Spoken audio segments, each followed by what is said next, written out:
呢個 G+1 個活動啦，我就係認識到好多唔同嘅呢個 department 嗰啲專業人士啦。咁我就問佢哋建議唔建議啦。咁佢哋就都係建議翻我讀翻 double degree，跟住出來先讀翻船嘅嗰啲嘢。咁我一開始未參加呢個 program，我都唔知道原來淨係航空或者船運嘅就業出路都咁闊，同埋有咁多工作或者有咁多行業係需要佢哋啦。咁我覺得我今日係了解得多咗，同埋頭先我哋喺呢一度咧都有 VR 嘅活動啦，咁我都覺得真係好有趣，同埋真係好似體驗咗真係喺架船度工作係點樣噶啦。頭先都有教我哋點樣去豐富我哋 SLP 點樣寫啦，同埋點樣可以更加有說服力啦。咁我覺得呢個都好有用啦，同埋去用一個 AI 嘅方式啦，透過揀我哋想讀嘅專業啦，同埋用佢俾我哋嘅模板就可以開始預備我哋嘅 SLP。我覺得呢一個都係一個好好，對我哋嚟講都係一個好大嘅幫助啦。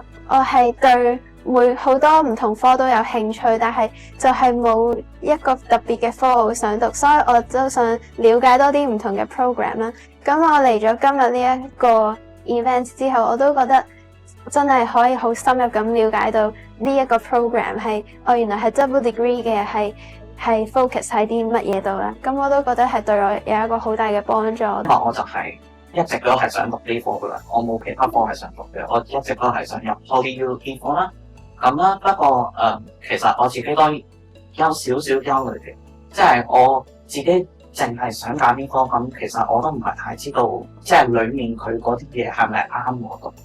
其實我覺得呢個活動真係幫咗我哋好多咯。其實我嚟過城大嘅 Info Day，我就問一個讀 double degree 師兄，佢都係讀5年嘅，跟住都有好多嘢讀，咁我就好擔心啦。咁但係呢度就唔同喎，即係呢度咧佢 degree 都讀4年，都好抵啦。咁而且你有理大同埋有哥本哈根大學，咁其實呢啲都即係有雙學位同埋讀嘅嘢都係一樣，即係對將來其實都係有一個好好嘅優勢嘅。